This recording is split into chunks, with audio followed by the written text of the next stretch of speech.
দেখো লম্ববৃত্তাকার শঙ্কু দুটো ম্যাথ বাকি ছিল, পেছনের দুটো খুব একটা ইজি না, ভালো করে বুঝে করতে হবে। দেখো পড়ো 14 পরেরটা পড়ো। ওই তো যেগুলো না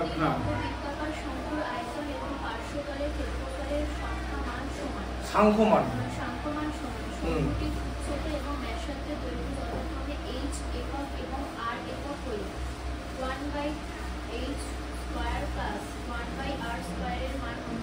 তাহলে শঙ্কুর আয়তন এবং পার্শ্বতলের ক্ষেত্রফলের সাংখ্যমান সমান, ঠিক আছে? তাহলে আয়তন হচ্ছে ভি, শঙ্কুর আয়তন, ঠিক আছে? 1/3 পাই আর স্কোয়ার এইচ, এটা হচ্ছে শঙ্কুর আয়তন, ঠিক আছে? যদি ব্যাসার্ধ আর আর উচ্চতা এইচ হয়, তাই তো? আচ্ছা, আর কি বলেছে?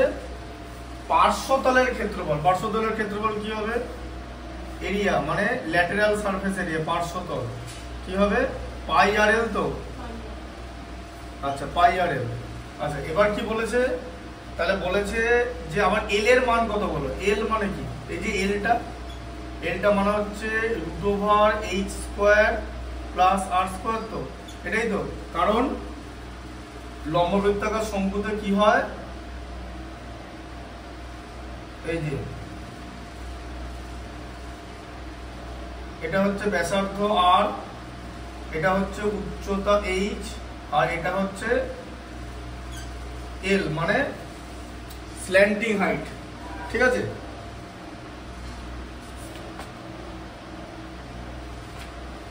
তির্যক উচ্চতা, ঠিক আছে? আচ্ছা এরা তিনজনে মিলে একটা সমকোণী ত্রিভুজ গঠন করে তো। তাহলে সমকোণী ত্রিভুজে পিথাগোরাসের উপপাদ্যটা প্রয়োগ করা যাবে, তাই তো? সমকোণী ত্রিভুজের সমকোণের বিপরীত বাহুকে অতিভুজ বলে, তাহলে এটা অতিভুজ, তাহলে এটা এটার স্কয়ার ইকুয়াল টু এই দুটো স্কয়ার, হ্যাঁ না? তাহলে এটা ইকুয়াল টু কি? এই দুটো স্কয়ারের রুট অ্যাড করে। আচ্ছা এবার দেখো, তোমাকে তারপরে বলেছে pi R square H 1/3 pi R square H equal to pi R L, এরকম বলেছে, তাই তো? আচ্ছা এবার দেখো এখানে কি হলো। প্রথমে কি হবে? পাই পাই কেটে দাও, স্টেপ বাই স্টেপ করবো। আর স্কয়ার এইচ ইকুয়াল টু কি হবে? আর এল, তাই তো? শুধু পাই কাটলাম, ঠিক আছে? আচ্ছা এরপরে একটা আর কেটে দেবো, 1/3 আর এইচ ইকুয়াল টু এল, ঠিক আছে? বুঝতে পারলে? আচ্ছা তাহলে কি হবে? আর এইচ বাই 3 ইকুয়াল টু এল। আচ্ছা তাহলে আর এইচ ইকুয়াল টু কত? 3l, এরকম পর্যন্ত এলো, ঠিক আছে? আচ্ছা এবার এল এর যে ভ্যালুটা সেটা আমি এখানে পুট করবো, বুঝতে পারলে? আচ্ছা এবার এল এর ভ্যালুটা কত? তাহলে লিখবো আর এইচ ইকুয়াল টু এল এর ভ্যালু। দেখো প্রসেসটা ভালো করে বুঝতে হবে। 3 ইন্টু এল এর ভ্যালু হচ্ছে √h² প্লাস আর স্কোয়ার, তাই তো? আচ্ছা এরকম রুট আছে, আমরা যখন রুট থাকবে না কোনো দিকে, এই রুটকে তোলার জন্য আসলে কি বলতো, শোনো এইগুলো অসুবিধা হতো না। এই যে এই রুটের ম্যাথগুলো না, বলে দিচ্ছি, এই তোমাদের যে সদৃশ্যতা আছে, এই চ্যাপ্টারটা করার আগে না দুটো চ্যাপ্টার তো করতে হবে। সেটা কি বলতো, একটা হচ্ছে অনুপাত সমানুপাত, একটা হচ্ছে করণী।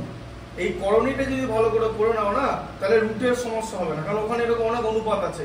ওই এই সদৃশ্যতা এরকম অনুপাত দিয়ে দেবে 2√2:1, ঠিক আছে? তাহলে সেগুলো করতে গেলে না করণী চ্যাপ্টারটা খুব ভালো করে করতে হবে। ওই যে আগের দিন যেটা ছিল না, যে √130 হলো, ওটা বড় হিসাবটা দেখালাম, এগুলো কিন্তু করণীর একদম নর্মাল ম্যাথস। এই করণী চ্যাপ্টার তো তোমাদের করানো হয়নি, আজকে আমি করণীটা করাবো, ঠিক আছে? করণীটা করাবো আর এই সদৃশ্যতা কিছুটা করিয়ে দেবো, ঠিক আছে? দুটো একসঙ্গে হবে, হ্যাঁ? আচ্ছা এবার দেখো, এটা তো রুট, এটাকে তোলার জন্য স্কোয়ার করবো, ঠিক আছে? যেমন ধরো একটা এক্সাম্পল দিচ্ছি, ধরো এরকম একটা জায়গায় এরকম আছে যে √a ইকুয়াল টু 4, তাহলে a ইকুয়াল টু কত হবে? এটা 4 স্কোয়ার হয়ে যাবে, দিয়ে 60। এখন প্রশ্ন হচ্ছে এই স্কোয়ারটা কোত্থেকে আসছে? এই দুইটা, হ্যাঁ, এই √a কথার মানে হলো না a টু দি পাওয়ার 1/2, তাহলে a টু দি পাওয়ার 1/2 যদি 4 হয়, তাহলে a হয়ে যাবে 4 টু দি পাওয়ার 2, কারণ এই রুটটা মানে পাওয়ারটা মানে ঘাত 1/2 যখন বাঁ দিক থেকে ডান দিকে যায় তখন উল্টে যায়, 1 2 এর অনন্যক হয়ে যাবে 2, এইভাবে উল্টে যায়, বুঝতে পারলে? ঠিক আছে।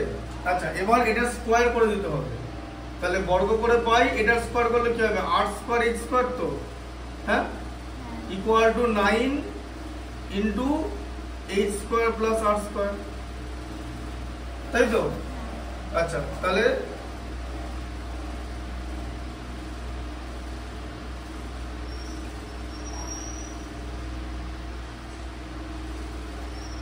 h square plus r square into 9 equal to r square plus h square, তাই তো? আচ্ছা তোমাকে কি করতে বলেছে জানো? তোমাকে বার করতে বলেছে 1/, এবার দেখো এটা এই পর্যন্ত করেছে তো, এই জায়গাটা, এই জায়গাটা। আচ্ছা এই পর্যন্ত কখন বলবে, এরপরে আমি কি করব তার জন্য ক্লু সেটা দেওয়া আছে। বলো কি বার করতে বলেছে, বলো। তোমাকে বার করতে বলেছে, হ্যাঁ 1/h square plus 1/r square বার করতে বলেছে তো। আচ্ছা এটা যোগ করে দেখো, যোগ করলে কি হয়, h স্কোয়ার আর r স্কোয়ার লসাগু হয় তো, এর মধ্যে h স্কোয়ার r স্কোয়ার বাদ যায় তো, 1 ইনটু r স্কোয়ার হলো, আবার r স্কোয়ারটা যে ডিভাইড করলে h স্কোয়ার থাকে, এটা বার করতে বলেছে তো। তাহলে এটা বার করে দাও, এই যে এটা উপরে আছে দেখো। এবার দেখো এই জিনিসটা কোথায় আছে ভালো করে বোঝো, যে তোমাকে উপরে কি রাখতে বলেছে, তোমাকে উপরে রাখতে বলেছে r square plus h square তো। আচ্ছা নিচে এটা আছে তো। আচ্ছা তাহলে এবার দেখো,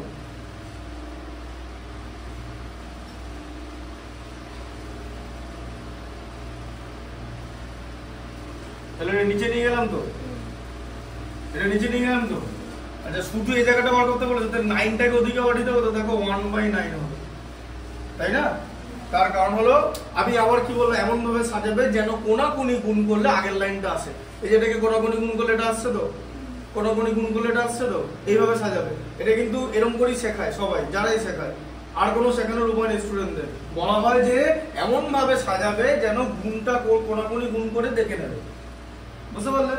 ঠিক আছে, তাহলে এটার ভ্যালু হচ্ছে, এবার এটাকে তুমি যদি আলাদা করে ছাড়িয়ে দাও, ছাড়িয়ে দিলে তো তোমার এটাই ভ্যালু বার করতে বলেছে। এই যে তোমার বেরিয়ে গেল, এই যে r স্কয়ার প্লাস h স্কয়ারটা উপরে থাকবে আর h স্কয়ার r স্কয়ারটা নিচে থাকবে, তাহলে 1/9। এটা আবার অ্যানসারটা দেখে নাও। হ্যাঁ দেখো, ঠিক আছে, পরেরটা দেখো, নাম্বার 5 এরটা দেখো। বুঝতে পারলে কনসেপ্টটা? এগুলো করণী চ্যাপ্টারটা, করণীয় আর অনুপাত সমানুপাত খুব ইম্পর্টেন্ট চ্যাপ্টার। এই চ্যাপ্টার দুটো করতে হবে। এই চ্যাপ্টার দুটো করতে করতে সদৃশ্যতাটা আস্তে আস্তে বোঝাবো, কারণ সদৃশ্যতা খুব ডিফিকাল্ট চ্যাপ্টার। বৃত্তের স্পর্শক সমানান্ত উপপাদ্য, ঠিক আছে, আর এই মানে আর মধ্য সমানুপাতির অঙ্ক, তোমাদের মধ্য সমানুপাতি আছে, ঠিক আছে, আর হচ্ছে সদৃশ্যতা, এগুলো খুব ডিফিকাল্ট ম্যাথস। এই যে মধ্য সমানুপাতি, এটা করতে গেলে অনুপাত সমানুপাত চ্যাপ্টারটা করতেই হবে, নাহলে মধ্য সমানুপাতি কোনো অঙ্ক বুঝতে পারবে না। ঠিক আছে, আজকে সদৃশ্যতা যে থেলসের উপপাদ্য আছে সেটা বুঝিয়ে দেবো। অথচ দেখো তোমাদের সিলেবাসে থেলসের উপপাদ্যটা মূল্যায়নের অন্তর্ভুক্ত নয়, কিন্তু তুমি যদি থেলসের উপপাদ্যটা না করো তাহলে তুমি কোনো অঙ্কই বুঝতে পারবে না। পরীক্ষাতে উপপাদ্যটা আসবে না, কিন্তু ওখান থেকে যে অনুশীলনীর অঙ্ক আছে সেগুলো করার জন্য উপপাদ্যটা লাগবে। বোঝা গেল ব্যাপারটা? সদৃশ্যতা ডিফিকাল্ট চ্যাপ্টার, ওটা শুরু করবো আজকে। তার আগে করণীয়টা পড়িনি, এটা আজকে দেখে নাও। আচ্ছা পরেরটা বলো, 5 এরটা পড়ো।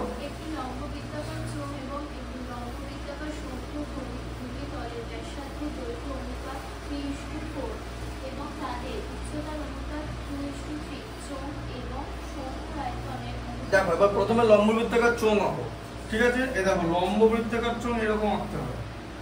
এটা হচ্ছে লম্ব বৃত্তাকার চোঙ। আচ্ছা এইটা, এই জায়গাটা হচ্ছে ব্যাসার্ধ, এটা এই, ঠিক আছে। আচ্ছা এটা হচ্ছে ব্যাসার্ধ, ঠিক আছে। আচ্ছা আর লম্ব বৃত্তাকার চোঙ আর শঙ্কুর ব্যাসার্ধ 3:4 আছে, ঠিক আছে। এটাকে 3k লিখে দাও, আর ইকুয়াল টু হয়তো, হ্যাঁ r1 ইকুয়াল টু 3k। আচ্ছা k হচ্ছে আনুপাতিক ধ্রুবক, ধরা যায় তো, 3:4 বলেছে। আচ্ছা আর তার সঙ্গে একটা শঙ্কু আঁকো, লম্ব বৃত্তাকার শঙ্কু। এটা হচ্ছে r2, এটা কত, 3:4 বলেছে, মানে 4k হয়ে গেল। আচ্ছা এবারে এর উচ্চতা মানে h1 কত বলেছে বলো, উচ্চতার অনুপাত কত বলা আছে, 2:3, তাই তো। তাহলে উচ্চতা হচ্ছে বলো 2p, ঠিক আছে। আর এটা হচ্ছে উচ্চতা 2:3 বলেছে তো 3p, ঠিক আছে। পিটাও ধ্রুবক।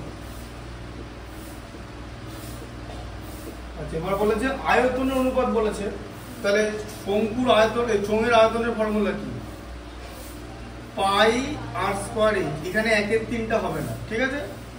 আচ্ছা, এখান থেকে কিন্তু আবার শঙ্কুর আয়তনের চোঙের আয়তন কিন্তু 1/3 করে দিও না। ওটা 1/3 কখন? যখন লম্ববৃত্তাকার চোঙ আর লম্ববৃত্তাকার শঙ্কু দুটোর উচ্চতা আর ভূমির ব্যাসার্ধ যদি একই হয়, তবে চোঙের আয়তনকে 3 ভাগ করলে শঙ্কুর আয়তন পাওয়া যায়। মানে চোঙের হবে হচ্ছে পাই আর স্কয়ার এইচ, আর শঙ্কুর 1/3 পাই আর স্কয়ার এইচ। এটা কখন প্রযোজ্য? যখন উচ্চতার ব্যাসার্ধ সমান, ঠিক আছে। তবে এখানে কিন্তু উচ্চতা ব্যাসার্ধ সমান মানে অনুপাত দিয়ে দিয়েছে আলাদা আলাদা, তো এখানে কিন্তু ওইটা হবে না যে চোঙের আয়তনের 3 ভাগের 1 ভাগ করে দিলে শঙ্কুটা বেরিয়ে যাবে, যে চোঙ ইস্টু শঙ্কু 3:1 না, 3:1 হবে না এটা, কারণ উচ্চতার ব্যাসার্ধ আলাদা, বুঝেছো ব্যাপারটা? ওটা এক হলে এই ফর্মুলাটা কাজে লাগবে। ফর্মুলারও অ্যাপ্লিকেশন আছে, বুঝে করতে হবে, ঠিক আছে। দেখো এবার এখানে পাই বসালে, আচ্ছা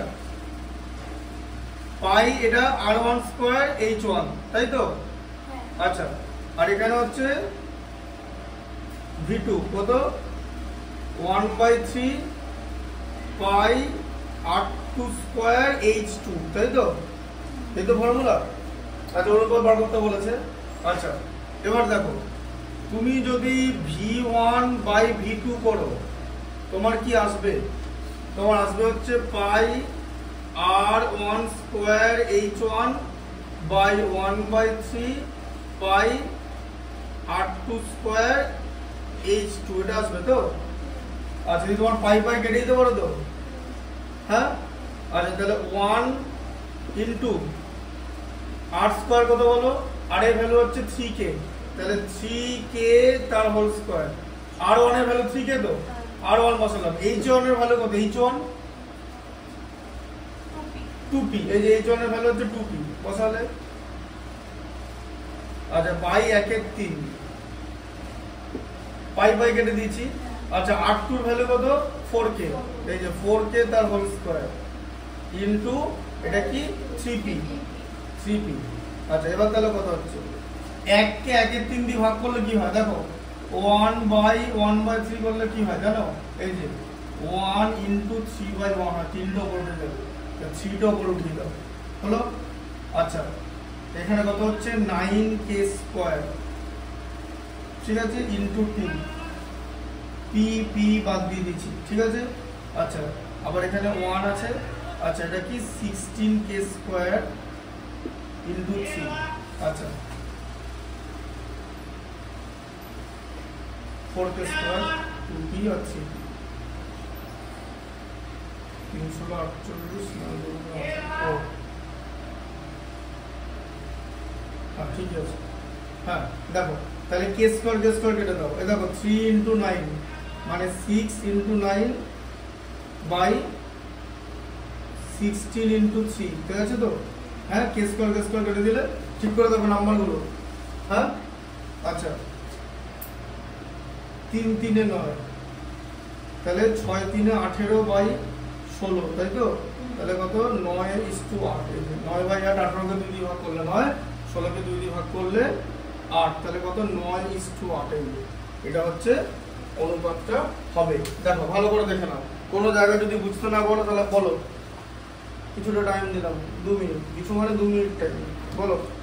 এটা লাস্ট অঙ্ক তো, লাস্ট অঙ্ক বলতে এই লম্ববৃত্তাকার শঙ্কুটা হয়ে গেল।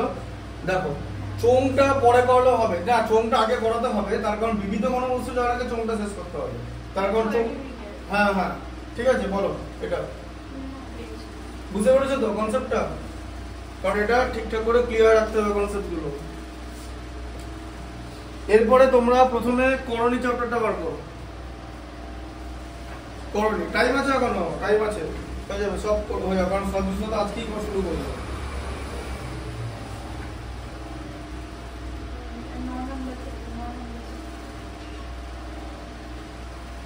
Mm-hmm.